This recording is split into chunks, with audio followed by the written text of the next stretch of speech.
যাবৎ মানে অনেক বছর ধরে, আজকে নতুন না। এই যে আপনার যমুনার গেট থেকে শুরু করে আমাদের লিভার্স টেক্সটাইল এই আর হচ্ছে সাদমা, এইসব এলাকাটা একটু নিরিবিলি থাকে বিকালবেলা। নিরিবিলিটা থাকা অবস্থা অনেকজন গার্মেন্টসের যারা 12টা বাজে ছুটি হয়, 10টা বাজে ছুটি হয়, যারা 12টা বাজে ছুটি হয় একটু লেট করে বের হয়, 12টা 10-এ হয়তো 20-এ বের হয়।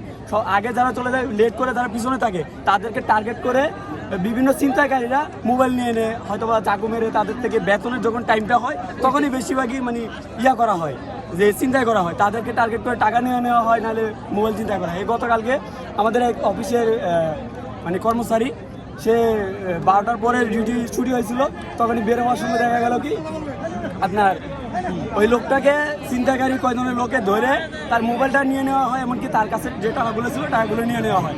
হয়তোবা মোবাইল নিয়ে নেওয়ার সময় হয়তো একটু ধস্তাধস্ত হয়েছে, তাকে পেটের উপরে মানে ছুরি মেরে দেওয়া হয় আর হাতে রক কেটে দিয়েছে। এগুলো অবশ্যই এখানে যারা স্থানীয় হোক বা ভাই